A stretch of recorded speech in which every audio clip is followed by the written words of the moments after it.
Hi, my name is Erica Murray, and this is my film review of the 1972 film Superfly that was directed by Gordon Parks Jr.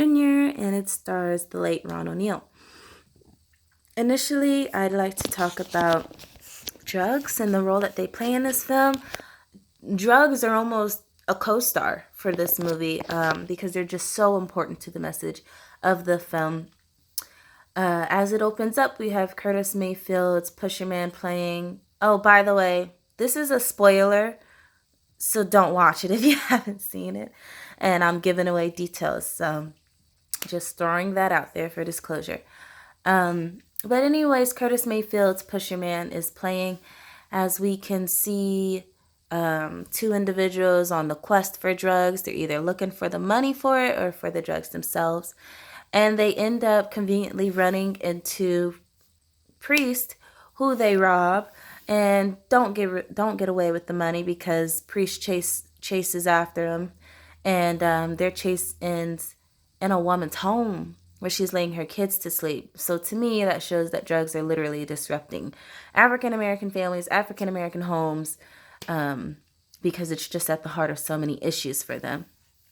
Also, the first shot that we get of Priest and his character is of his chest and his ankh/spoon where he uses to scoop drugs whenever he needs to. So that shows that it's at the heart of his issues as well.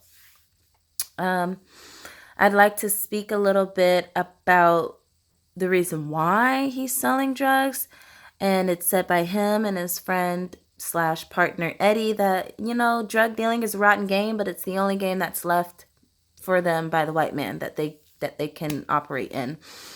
So he realizes full on that selling drugs is not ideal, but the money talks.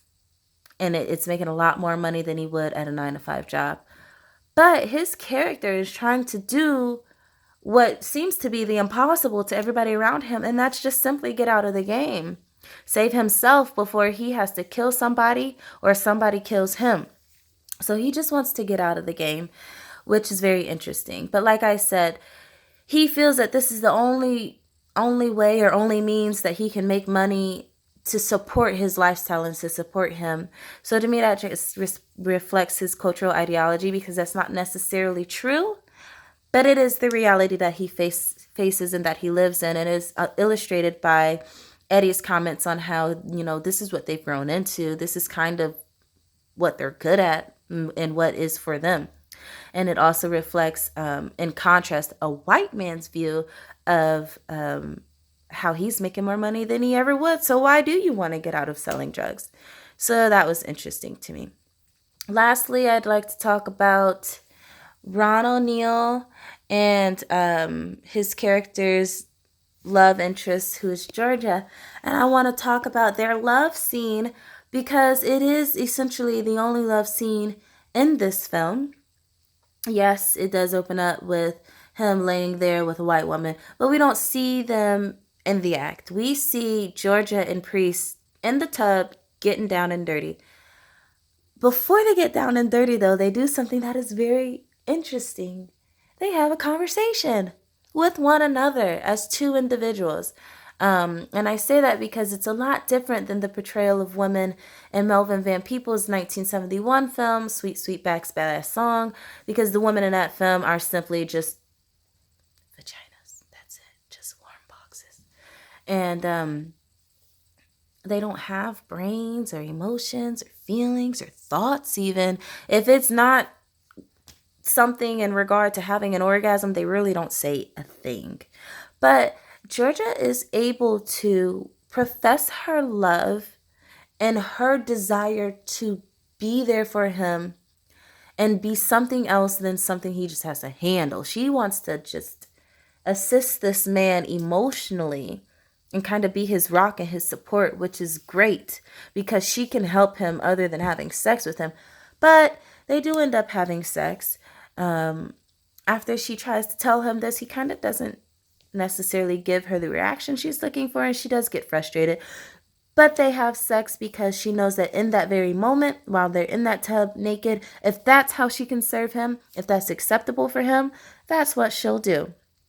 But it's not just about the sex for them, because when Priest meets with Georgia at a park, he tells her that he's made a deal that will get not only him, but her out of that situation as well.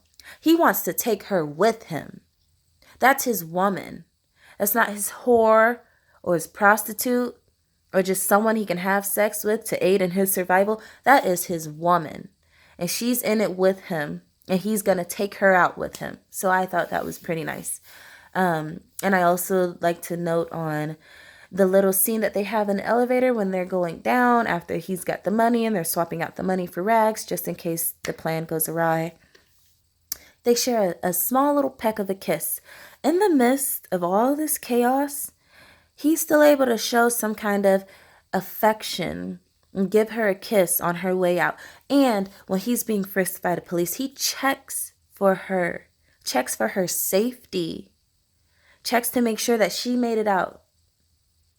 He knows he's going to see her later. He wants to see their plan through, and he wants to see her make it out as well. So I thought that was interesting. Overall, this film was a great portrayal of the life of African Americans. This film was made, 46 years ago? And some of the messages it has still ring true with regard to the drug business, because the money that African Americans can make selling drugs resembles more closely the money that white people make than just having a regular 9 to 5 job. I know he's made my paycheck way many times in this film than I have in a long time.